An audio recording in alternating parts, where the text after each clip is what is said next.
हरे कृष्णा। स्वागत है कृष्ण पुस्तक के आज के सत्र में। तो पिछले सत्र में हम 39th चैप्टर यानी कि 39वें अध्याय पर चर्चा किए थे, जिसमें अक्रूर जी जो है वापस लौट रहे हैं ब्रज से, वृंदावन से, और सारे ग्वाल बाल नंद बाबा सब उनके साथ हैं। और यमुना में जब स्नान करने के लिए अक्रूर घाट पर अक्रूर जी यमुना स्नान करने के लिए गए हैं, तो वहाँ पर यमुना के भीतर अंदर में उनको विष्णु चतुर्भुज नारायण शेषशायी भगवान महाविष्णु का वहाँ पर उनको दर्शन हुआ है। तो अब हम अगले अध्याय में पहुंच रहे हैं, जिसका नाम है 40वां अध्याय है अक्रूर जी द्वारा स्तुति। तो जब भगवान के उस अद्भुत स्वरूप को, उस साम्राज्य को देखा यमुना के अंदर, भगवान ने बहुत विस्तार से वहाँ पे भगवान ने अपना दर्शन अक्रूर जी को करवाया कि शेषशायी भगवान महाविष्णु चतुर्भुज नारायण यमुना के अंदर स्थित हैं। देवी देवता यक्ष किन्नर गंधर्व चारण भाट बंदी सूत मागध जितने भी देवी देवता हैं, 33 करोड़ देवी देवता, सब उनके सामने खड़े होकर के न इति उनकी स्तुति कर रहे हैं। और उस दृश्य को जब अक्रूर जी ने देखा है, तो अक्रूर जी देख रहे हैं कि इतना विशाल साम्राज्य, और अक्रूर जी उस साम्राज्य को जब देखे तो चकित रह गए। और पिछले अध्याय के अंत में हमने पढ़ा था कि वे जो है हाथ जोड़कर शीश झुकाकर गदगद वाणी से भगवान की स्तुति करने लगे। तो वो स्तुति क्या है, उस पर हम अब चर्चा करेंगे। ये 40वां अध्याय का नाम है अक्रूर जी द्वारा स्तुति। तो यदि स्मरण हो तो हम लोगों ने नवदा भक्ति के सेमिनार में छठे दिन अक्रूर जी के चरित्र का वर्णन किया था। तो अक्रूर जी ने दशावतार स्तुति भगवान की थी। श्रीमद् भागवतम में उसका विस्तार से वर्णन है। तो हम शुरू करते हैं। तो अक्रूर जी ने इस प्रकार स्तुति की, प्रिय भगवान, आप समस्त कारणों के परम कारण हैं तथा आप ही मूल एवं अविनाशी मूर्ति श्री नारायण हैं। तो ब्रह्म संहिता के सेमिनार में जो पहला श्लोक जिस पर हम चर्चा किए थे, ईश्वरः परमः कृष्ण सच्चिदानंद विग्रह अनादिरादिर गोविंद सर्व कारण कारणम। तो वहां ब्रह्मा जी भी भगवान को बोल रहे हैं सर्व कारण कारण। यहाँ अक्रूर जी भी वही चीज बोल रहे हैं कि आप क्या हैं, सब कारणों के कारण हैं। ब्रह्म संहिता के सेमिनार में भी इस पर चर्चा हुई थी कि कैसे। तो हमारे पीछे कारण हैं हमारे माता पिता, उनके पीछे उनके माता पिता। इस प्रकार से चलते चलते चलते हम पहुंचेंगे कहाँ, ब्रह्मा। ब्रह्मा के कारण है गर्भोदक्षाय विष्णु, गर्भोदक्षाय विष्णु के कारण है कारणोदक्षाय विष्णु, कारणोदक्षाय विष्णु के कारण है महासंकर्षण। और इस प्रकार से चतुर्व्यूह हो, फिर उसके ऊपर संकर्षण, फिर एक चतुर्व्यूह हो, फिर इस प्रकार से जो है ये क्रम चलता रहता है। और अंत में जाकर के हम पहुंचते हैं कृष्ण। तो कृष्ण जो है वो अंतिम है, उनका कोई कारण नहीं है। अब यहाँ ये नहीं कह सकते कि कृष्ण के कारण कोई और है, नहीं, कृष्ण सबके कारण है। इसीलिए ब्रह्मा जी ने वहां स्पष्ट रूप से बोल दिया है कि अनादिरादिर गोविंद सर्व कारण कारणम, आप ही एकमात्र सब कारणों के कारण हैं, है ना। तो यहाँ अक्रूर जी भी वही बात को एक तरीके से दोहरा रहे हैं। मैं आपको सादर प्रणाम करता हूँ, आपकी नाभि से कमल प्रस्फुटित होता है तथा उस कमल से ब्रह्मांड के कर्ता ब्रह्मा जी का जन्म होता है। अच्छा, यहाँ पे एक चीज को हम समझें कि जो अक्रूर जी हैं ये कोई साधारण मनुष्य नहीं है हमारी तरह, वो भगवान के मर्म को जानते हैं। इसीलिए तो ना नवदा भक्ति के नव आचार्यों में से एक उनका भी एक पद है। तो ब्रह्मा जी भगवान के मर्म को जानते हैं कि सर्व कारणों के कारण है। ब्रह्मा जी उनसे आते हैं, उनकी नाभि से कमल प्रस्फुटित होता है और उस कमल पर ब्रह्मा जी विराजमान होते हैं, है ना। तो ये सब जानते हुए कि सर्व कारणों के कारण भगवान श्रीमन नारायण श्री कृष्ण साक्षात हैं, वहाँ अक्रूर जी क्या कर रहे हैं, उनको सादर प्रणाम कर रहे हैं, शीश झुकाकर उनको प्रणाम कर रहे हैं। चूंकि ब्रह्मा जी इस ब्रह्मांड के कारण हैं, अतः आप सभी कारणों के कारण हैं।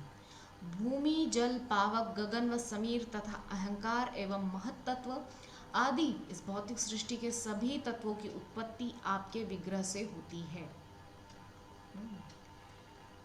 तो श्रीमद् भागवतम के द्वितीय और तृतीय स्कंद में इन विषयों पर बहुत विस्तार से चर्चा है। विशेष करके तृतीय स्कंद में जो मैं अभी अध्ययन कर रही हूँ तो उसमें बहुत विस्तार से बताया कि भगवान जो विराट स्वरूप है, कैसे विराट भगवान के एक एक श्री अंग से सृष्टि का एक एक तत्व जो है विस्तारित होता है, कैसे उनके एक एक श्री अंग से अलग अलग जो है देवी देवता, यक्ष, चारण, किन्नर, गंधर्व, इन सब का जो है उत्पत्ति होती है। तो इससे हम समझ गए कि भगवान ही सब कारणों के कारण है, उनसे ही सब कुछ आ रहा है। तो ग्रंथों का अध्ययन करना इसीलिए बहुत ज़रूरी है। अभी कुछ दिन से एक YouTube चैनल है, हमारे इस्कॉन डिवोटीज का ही है, उसका नाम है शिक्षार्थकम, चैनल का नाम है। तो वो लोग आजकल जो मॉडर्न कल्चर की जो विचारधारा हैं उनको वहाँ पर चुनौती देते हैं अपने वीडियोस के ज़रिए,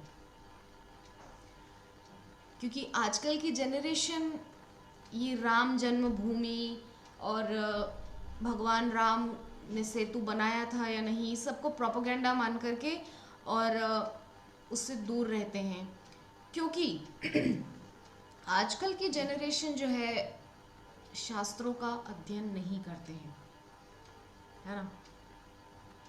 तो 2 दिन पहले मेरे पास एक प्रभु जी का कॉल आया, जो मेरे प्रभु जी को भी अक्सर क्वेश्चंस पूछते रहते हैं और शायद टॉक शो के ज़रिए ही वो हमसे जुड़े हैं। उनका नाम है नीरज सिंह। तो आधे घंटे तक उन्होंने मुझसे इसी प्रकार के क्वेश्चन किए जो आजकल के तथा कथित वैज्ञानिक और विज्ञान के जो अध्यापन करने वाले हैं, जो अध्यापक हैं और जो विज्ञान के शिक्षण, मतलब विज्ञान का जो शिक्षण ले रहे हैं या विज्ञान के जो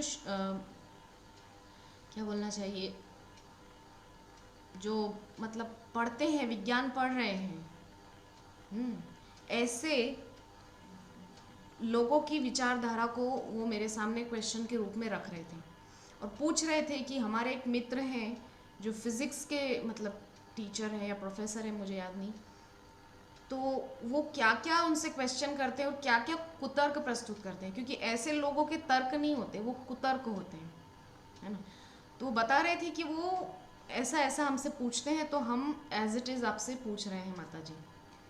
तो उन्होंने मुझसे पूछा कि जो क्या बोलते हैं ये इस्कॉन वाले एनआईटी आईआईटी ये इन्हीं सारे कैंपसेस के बाहर जा कर के क्यों गीता बुक स्टॉल लगाते हैं और क्यों इन्हीं लोगों को रिझाने की कोशिश में लगे रहते हैं सब समय। हम्म। और एक और बात वो नीरज प्रभु जी बोल रहे थे, बोले हमारे मित्र बोलते हैं कि ये जो इस्कॉन है ये अमेरिकन संस्था है और इन लोगों का एक क्या कहना चाहिए, इन लोगों की एक पॉलिसी है, इन लोगों ने एक रणनीति बनाई है अमेरिकन लोगों ने कि क्योंकि इंडिया में बहुत आजकल विकासशील देश है हमारा, तो विकास ना हो देश का, इसीलिए ये अमेरिकन संस्था क्या कर रही है, देश के एनआईटी आईआईटी स्टूडेंट्स को ब्रह्मचारी बना करके इस्कॉन में लगा दे रही है। तो वो लोग काम धंधा नहीं करेंगे, नौकरी नहीं करेंगे, तो देश की जो जीडीपी है या जो भी होता है, मुझे इतना पता नहीं इस सब के बारे में, जो विकास है देश का, जो डेवलपमेंट है वो घट जाएगा और भारत पीछे चला जाएगा। तो मुझे बहुत गुस्सा आ रहा था और हंसी भी आ रही थी। प्रभु जी इस प्रकार के क्वेश्चंस कर रहे थे, मैंने अपनी तरफ से यथासंभव उनको जवाब देने की कोशिश की, जो प्रभुपाद के ग्रंथों से मुझे प्राप्त हुआ है, जो अपने सीनियर्स से मैंने सुना सीखा है। तो मैंने उनसे यही बात कही कि प्रभु जी इस्कॉन के अगेंस्ट बोलने वाले लोग एक बार ठंडे दिमाग से ये नहीं सोचते कि इस्कॉन में क्या कुछ गलत सिखाया जा रहा है। इस्कॉन में केवल और केवल कृष्ण से जुड़ना सिखाया जा रहा है, तो क्या कृष्ण से जुड़ना गलत है? क्या इस्कॉन में लोगों को जुआ खेलना सिखाया जा रहा है? क्या इस्कॉन में लोगों को अवैध नीति, अवैध संबंध बनाना, ये सब कुछ सिखाया जा रहा है क्या? या इस्कॉन में नशा करना या चोरी डकैती ऐसी कुछ शिक्षाएं दी जा रही है जो इस्कॉन के अगेंस्ट इतना लोग प्रोपोगेट करते हैं और इतना कुछ बोलते हैं? तब उन्होंने कहा हाँ माता जी आप बात तो बिल्कुल सही कह रहे हैं। तो मैंने कहा आप प्लीज़ ऐसे लोगों से दूर रहिए प्रभु जी। बोले हाँ एक्चुअली मैं कुछ दिनों से उन प्रभु जी के संपर्क में आ गया, तो उन्होंने मुझे जो है पूरी तरह से मेरा ब्रेन वॉश कर दिया और मेरे से कहते रहते हैं कि आप प्लीज़ इस्कॉन से दूर रहिए, इस्कॉन वाले फंसा लेते हैं, जिन माँ बाप की एक ही बेटा रहता है उस बेटे को भी अपनी जाल में फंसा लेते हैं और वो माँ बाप फिर रोते बिलखते रह जाते हैं और इस प्रकार से। तो मैंने उन प्रभु जी से कहा कि जिन माँ बाप का एक ही बेटा हो वो किसी लड़की के चक्कर में फंस के माँ बाप को छोड़ के चला जाए वो ठीक है, लेकिन कृष्ण की सेवा करने के लिए अगर वो माँ बाप को छोड़ के जाए तो इसके लिए माता पिता पुलिस कंप्लेंट कर देते हैं। गुजरात का केस आज भी मुझे याद है, 2 साल पहले भी मैंने वो वीडियो देखा था और कुछ दिन पहले भी वो वीडियो मैंने देखा। गुजरात के एक माँ बाप इतना ड्रामा कर रहे हैं पुलिस स्टेशन में जाकर के, इतना ज़्यादा ड्रामा कर रहे हैं, मुझे इतना गुस्सा आ रहा था। वो प्रभु जी बोल रहे हैं लाल कपड़ा ब्रह्मचारी है, सैफरन ले लिया उन्होंने, वडोदरा या सूरत, मुझे वो याद नहीं कहाँ का था वो वीडियो, लेकिन वो प्रभु जी बोल रहे हैं कि कुछ भी हो जाए मैं नहीं आऊँगा घर, मुझे यही मेरे भगवान की सेवा में रहना है बस। तो मेरे एक समझ में बात नहीं आती है कि माता पिता किसी लड़की के चक्कर में बेटा छोड़ के भाग जाए, दूर विदेश में रहने चला जाए, हाँ, तो माता पिता अकेले रह सकते हैं। ओ हमारा बेटा तो विदेश में रहता है, नौकरी कर रहा है, कोई बात नहीं हम अकेले भी रह लेंगे। लेकिन भक्ति करने के लिए अगर बेटे ने घर छोड़ा है तो माता पिता अकेले नहीं रह सकते, तो माता पिता को सहारा चाहिए, बुढ़ापे की लाठी चाहिए। ये जो दोगली नीति है ना, ये मुझे समझ में नहीं आती सच में, कि मीराबाई निकले लेकिन पड़ोसी के घर से, मेरे घर से नहीं। भक्त प्रहलाद बनना चाहिए आज के ज़माने में भी, लेकिन मेरे घर से नहीं, पड़ोसी के घर से बनना चाहिए। तो ये जो दोगली नीति है, दोहरी नीति है लोगों की, ये बहुत आश्चर्यजनक है। मतलब पचती नहीं है, डाइजेस्ट नहीं होती हम लोगों को ये बातें, ऐसी बातें जो लोग करते हैं। हाँ। अमोघ लीला प्रभु का मैं एक वीडियो देख रही थी जिसमें वो अपने माता पिता से मिलने गए तो उसमें उनके माता पिता इतने प्रसन्न हैं। अमोघ लीला प्रभु अपने माता पिता के इकलौते बेटे हैं और कोई छोटी मोटी नौकरी नहीं करते थे अमोघ लीला प्रभु। एक मल्टीनेशनल कंपनी, अमेरिका की मल्टीनेशनल कंपनी में अमोघ लीला प्रभु एक बहुत रिस्पेक्टेड पोस्ट पर थे। उनकी बहुत रेप्यूटेड, एक बहुत रेप्यूटेड पोस्ट पर थे, उनकी बहुत अच्छी रेपुटेशन थी।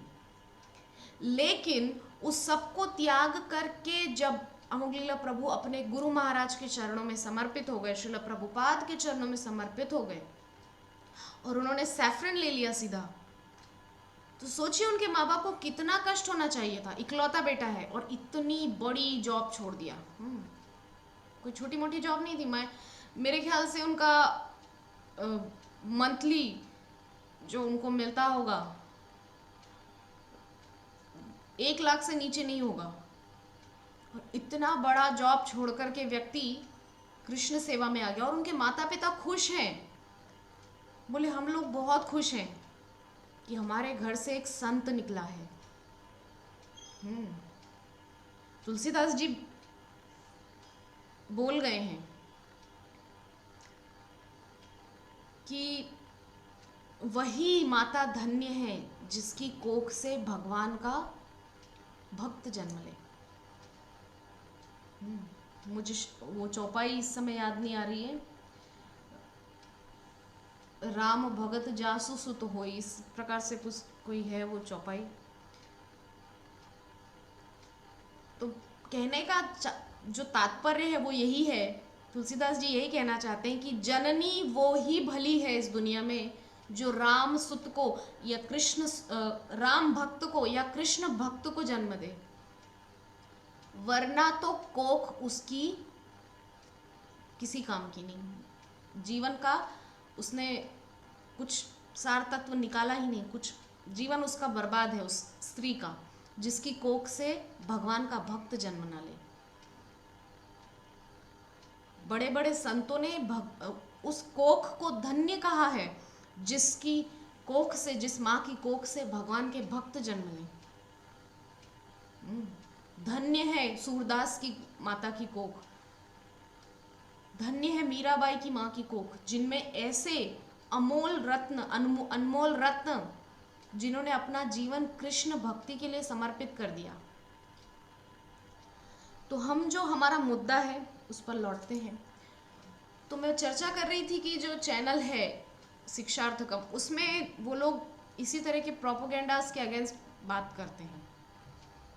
आजकल की जो जनरेशन है उनको ये तक नहीं पता। एक वीडियो में शिक्षार्थकम चैनल का ही एक वीडियो देख रही थी, उसमें वो जो दिल्ली की कुछ बड़ी बड़ी यूनिवर्सिटीज़ हैं उसके कैंपस में जा जाके लड़के लड़कियों से पूछ रहे हैं। एक लड़की से पूछा, लंबे से बाल खुले हैं, होठों पर बड़ा लिपस्टिक लगाया हुआ है, गंदा सा उसका मुख दिख रहा है, बड़े बड़े चश्मे लगा रखे हैं। उससे पूछा गया कि राम जी के पिता कौन हैं। वो बस बालों को इधर से उधर करती रही, लेकिन उसके मुख से ये नहीं निकला कि राम जी के पिताजी कौन हैं। और आखिरकार उसने बोल दिया, सॉरी मुझे पता नहीं।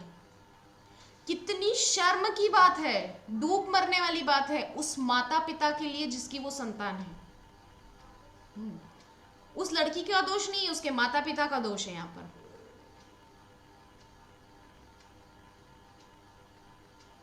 श्रील प्रभुपाद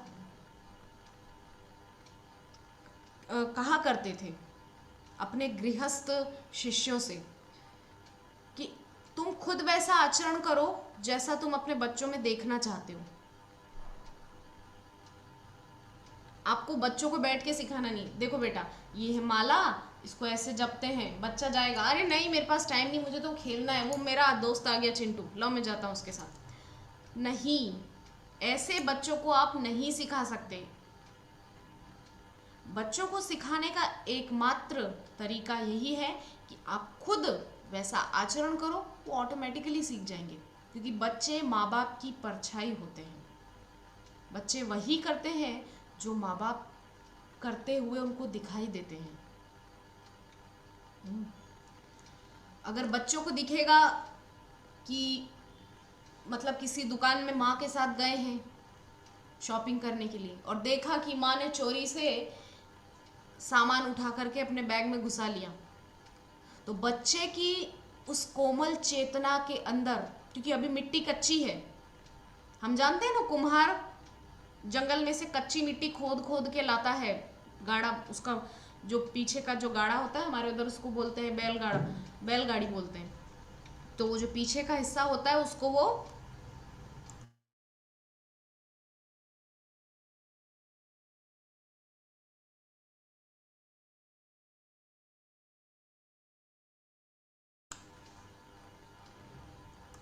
तो मिट्टी भर के लाता है जब कुम्हार, तो जो मिट्टी वो लेकर आता है तो वो कच्ची मिट्टी रहती है, उसको पहले पैरों से रौंदता है, बहुत रौंदता है उसको। और फिर उसके बासन यानी कि बर्तन बनाना वो शुरू करता है।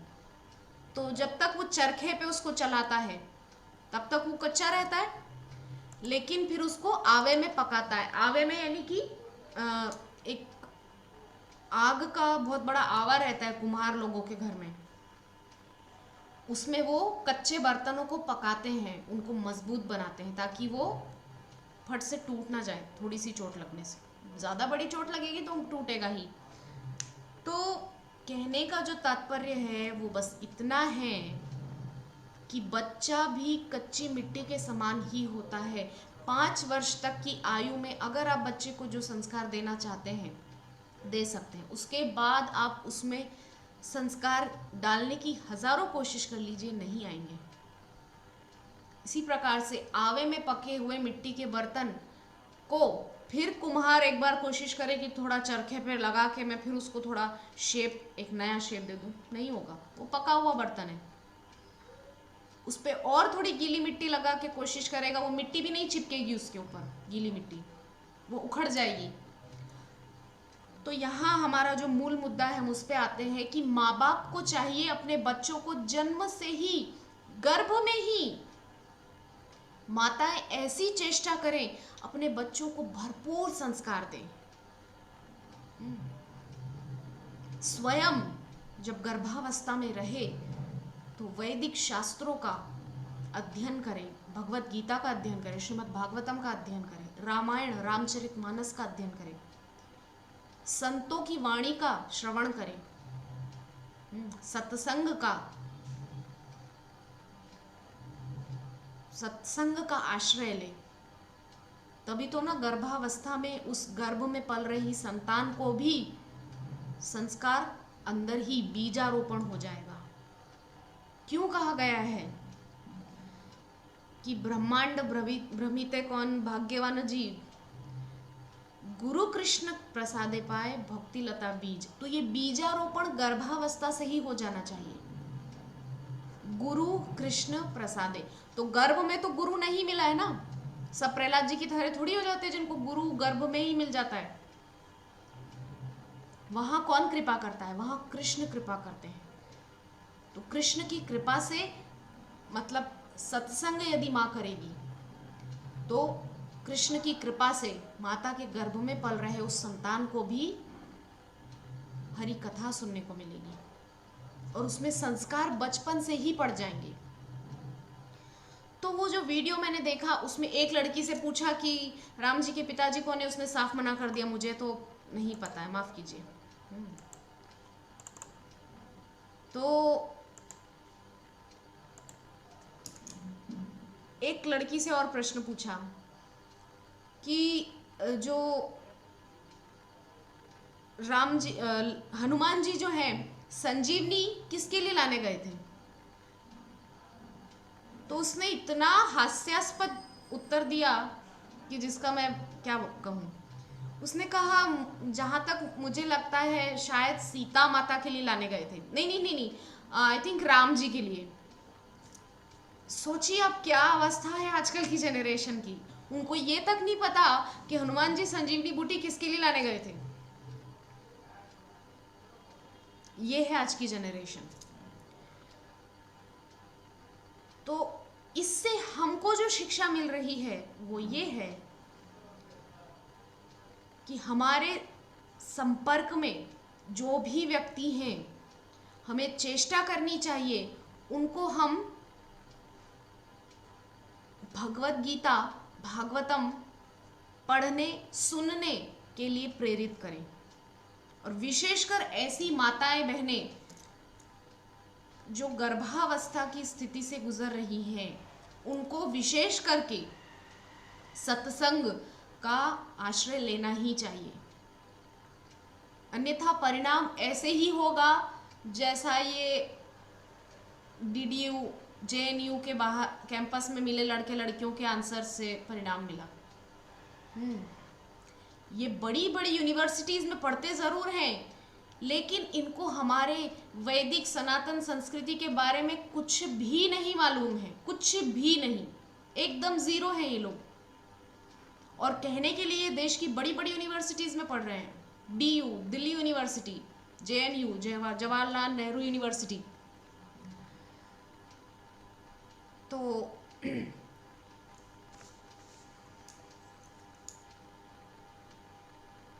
हम समझ गए कि ये जो आजकल की जनरेशन है ये कुछ नहीं जानती है भगवान के विषय में। तो ये मुद्दा कहाँ से उठा था कि श्रीमद् भागवतम के द्वितीय और तृतीय स्कंद में विस्तार से इस पर वर्णन है कि भगवान का जो विराट स्वरूप है, उस विराट स्वरूप में से भगवान के अलग अलग श्रीअंग से अलग अलग देवी देवताओं, जो इंद्रियों के जो विषय है और उन सबके जो भी उससे संबंधित जो भी देवी देवता हैं, उन सबकी उत्पत्ति मूल रूप से भगवान विराट के श्रीअंगों से हुई है ना। तो जीवों की एवं समस्त भौतिक शक्ति, तटस्था शक्ति और प्रकृति की उत्पत्ति भी आप ही के शरीर से होती है। जीवात्माओं, मन, इंद्रियों के विषय तथा भूत जगत के प्रपंचों का नियमन करने वाले देवताओं की उत्पत्ति भी आपके श्री विग्रह से होती है। देखिए वही बात घूम फिर के आ गई, भगवान के श्री विग्रह से होती है। सब कुछ भगवान के श्री विग्रह से ही आ रहा है। ब्रह्मा जी ने क्यों भगवान को बोल दिया कि आप ही सर्व कारण कारण हैं? क्योंकि ब्रह्मा जी जानते हैं कि मुझे तो केवल निमित्त बनाया है। वो कठपुतली नाच होता है ना, एक ऊपर से ऐसे रस्सियां पकड़ के रखता है अपने हाथों में और नीचे कठपुतलियां नाच रही होती हैं। तो हमको लगता है कि वाह कितना सुंदर जो है अभिनय कर रही है कठपुतलियां, लेकिन पर्दे के पीछे उनको चलाने वाला कोई और ही होता है। तो उसी प्रकार से ब्रह्मा जी भी भगवान को सर्व कारण कारण बोल करके अपनी असमर्थता बता रहे हैं कि मैं तो असमर्थ था इस सब को करने में, मेरी सामर्थ्य नहीं थी मैं सृष्टि कर सकूं, लेकिन आपने मुझे निमित्त बनाया, करने वाले सब कुछ आप ही हैं।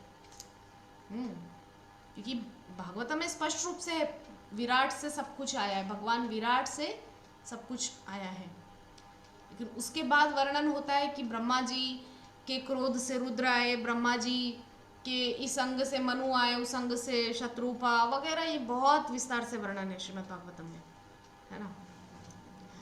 तो मूल तत्व जो है वो हम समझ गए। इस एक पैराग्राफ का अक्रूर जी कहना चाह रहे हैं कि सब कुछ केवल आपसे आता है भगवान, है ना। और उसी तथ्य से आज की जनरेशन बिल्कुल अनभिज्ञ है, उनको पता नहीं है कि कौन है सबका कारण। आपको एक बात बताऊं, आजकल एक सीरियल चल रहा है राधा कृष्ण, बहुत पसंद किया जा रहा है। यहाँ तक कि कुछ कुछ डिवोटीज भी, इस्कॉन डिवोटीज भी उस सीरियल को देखते हैं, राधा कृष्ण सीरियल को। लेकिन मैं आपको बता दूं, उस सीरियल में जो राधा का किरदार निभा रही है, वो खुद भी ना तो भगवत गीता को पढ़ती है, ना रामचरितमानस रामायण या महाभारत भागवतम को पढ़ती है। उसने खुद अपने इंस्टाग्राम पर एक वीडियो पोस्ट किया और उसमें बता रही है कि देखिए, मेरे बैग में ये छोटी सी बाइबल हमेशा रहती है और जब भी मैं अकेलापन महसूस करती हूँ, इसको पढ़ने बैठ जाती हूँ। देखिए हमारी जनरेशन कहाँ जा रही है। किरदार निभा रही है राधा का और पढ़ती है बाइबल। उसको तो मार देना चाहिए। तो इस प्रकार उस चैनल को जब से मैंने फॉलो करना स्टार्ट किया, मुझे इतने सारे फैक्ट्स पता चले हैं। क्यों आजकल की जनरेशन मतलब जानना चाहती ही नहीं है, क्योंकि उनके माता पिता उनको इतनी खुली छूट दे रहे हैं, या वो हठात बलात् अपने माँ बाप से वो छूट ले रहे हैं, है ना। तो एक ही बात मैं फिर से कहूंगी कि बच्चों में संस्कार माँ बाप से आएंगे, इसलिए माता पिता को चेष्टा करनी चाहिए, अगर आप में थोड़ा भी भगवान के प्रति कृतज्ञता है तो अपनी संतान को ऐसे संस्कार दीजिए, वरना आपको संतान उत्पन्न करने का अधिकार नहीं है अगर आपके अंदर भगवान के प्रति थोड़ी भी कृतज्ञता नहीं है। अगर आप ऐसे ही बिना भक्ति भाव के संतान उत्पन्न कर रहे हो तो केवल आप दुनिया की जनसंख्या को बढ़ा रहे हो और उसका कोई उसका तात्पर्य इसके अलावा और कुछ नहीं है। उसके अलावा उसका कोई महत्व नहीं है आपकी संतान का। वो केवल जैसे सुअर की पत्नी होती है ना, सुअरिया, वो एक बार सीजन में 1-2 दर्जन तक बच्चे उत्पन्न करती है। और मैंने अपनी आंखों से मैं सच बोल रही हूँ, अपनी आंखों से देखा है मैंने कि जब वो बहुत भूखी होती है तो अपने ही बच्चे को खाने से नहीं हिचकिचाती है। उसका खुद का पिता उसको बच्चों को खाने से नहीं हिचकिचाता है, ठीक है। तो अगर आप भक्त संतान उत्पन्न नहीं कर रहे हो तो आप ऐसे ही सुअरिया की तरह दर्जनों बच्चे उत्पन्न करते जाओ, डजंट मैटर, आते हैं चले जाते हैं।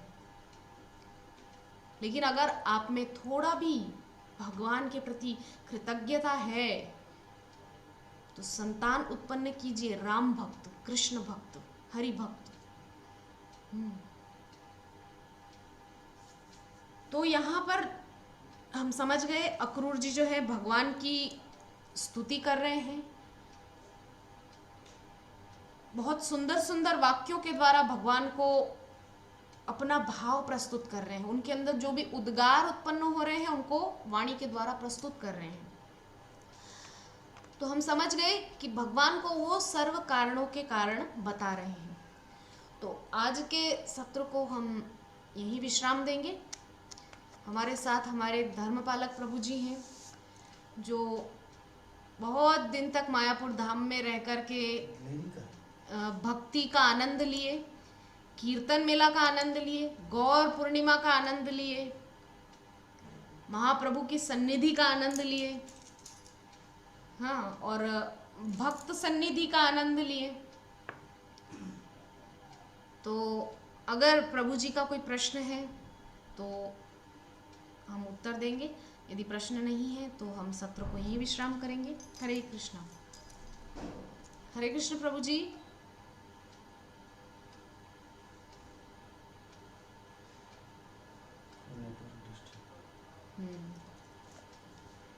तो शायद प्रभु जी का नेटवर्क खराब है, इसीलिए उनका वीडियो भी नहीं चल रहा था, बंद हो गया और अभी वो डिस्कनेक्ट हो गए हैं। तो ठीक है, हम आज के सत्र को यहीं विश्राम देते हैं। तो मेरा जो भी मुझे सुन रहे हैं उन लोगों से मेरा यही निवेदन है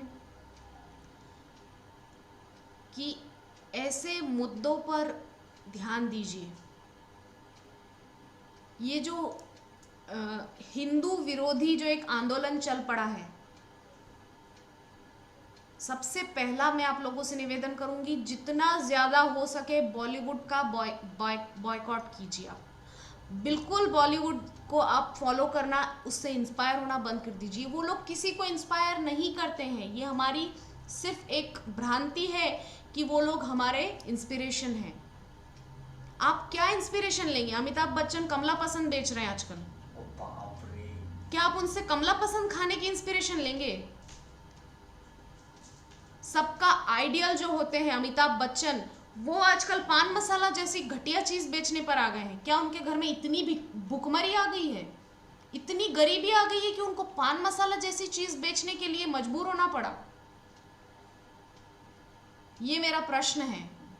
जो लोग बॉलीवुड और बॉलीवुड के अंदर रहने वाले लोगों से इंस्पायर होते हैं, लोग उनको सदी का महानायक बोलते हैं।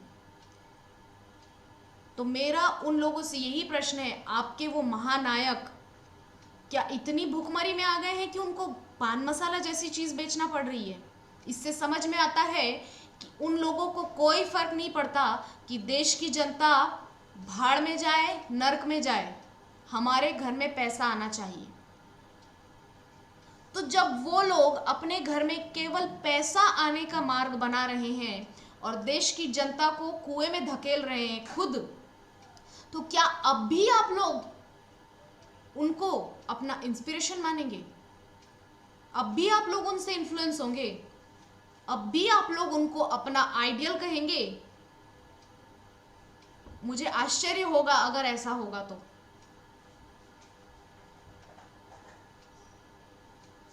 आमिर खान का एक एड आया था कुछ टाइम पहले सीएट टायर्स का, मतलब हर चीज में हिंदुओं को हर्ट करने की साजिश चल रही है। उस एड में आमिर खान बोल रहा है कि पटाखे मत फोड़िए दिवाली पर। सीएट टायर का एड है, मतलब टायर के एड में भी आप हिंदुओं को हर्ट कर रहे हो। एक चीप सी चीज के लिए भी आप हिंदुओं की भावनाओं को दुख पहुंचा रहे हो। और सड़क पे मुसलमान नमाज अदा कर सकते हैं पूरा सड़क जाम करके, एक साथ हजारों मुसलमान सड़क जाम करके नमाज अदा कर सकते हैं, लेकिन अगर पटाखे फोड़े जाएं तो इनको ऑब्जेक्शन है। तो ये सरासर क्या चल रहा है? बॉलीवुड के लोग क्या कर रहे हैं? आप उन्हीं बॉलीवुड के लोगों को अपना आइडियल मानते हैं और वही लोग हमारे हिंदुत्व को, हमारे हिंदुस्तान की पीठ में छुरा घोंप रहे हैं। हिंदुस्तान में रहकर भी हिंदुस्तान को ही धोखा दे रहे हैं, वो लोग हिंदुओं को ही धोखा दे रहे हैं। तो मेरा हाथ जोड़ के निवेदन है, बॉलीवुड नाम के डस्टबिन से दूर रहिए। वो लोग किसी की इंस्पिरेशन नहीं हो सकते। अगर इंस्पिरेशन लेना है तो हमारे आचार्य, ढेरों आचार्य हैं। महाप्रभु के पार्षदों की कमी नहीं है, महाप्रभु के ढेरों पार्षद हैं। उन सबसे इंस्पिरेशन लीजिए ना। इसीलिए आज के सत्र को यही विश्राम करेंगे और जितना ज़्यादा संभव हो सके हरि कथा, हरि नाम से अपना जुड़ाव रखिए। बॉलीवुड से दूर रहिए। ये लोग बहुत धोखेबाज हैं। ये लोग हिंदुस्तान में ही रहकर हिंदुस्तानियों को ही कष्ट दे रहे हैं। और ख़ास तौर पे ये कुछ, मैं नाम नहीं लूँगी और ज़्यादा एक बार ले चुकी हूँ, तो उन लोगों से विशेष तौर से आप बच के रहिए, क्योंकि उन लोगों की तो साजिश है ना। तो ठीक है, सत्र को ये विश्राम करते हैं। हरे कृष्णा कृष्ण कृष्ण हरे हरे, हरे राम राम राम हरे हरे। वाञ्छाकल्पतरुभ्यश्च कृपा सिन्धुभ्येव च पतितानां पावनेभ्यो वैष्णवेभ्यो नमो नमः। ग्रंथराज श्रीमद् भागवतम महापुराण की जय। जगत गुरु श्रील प्रभुपाद की जय। निताय गौर सीतानाथ प्रेमानंदे। हरि हरि बोल।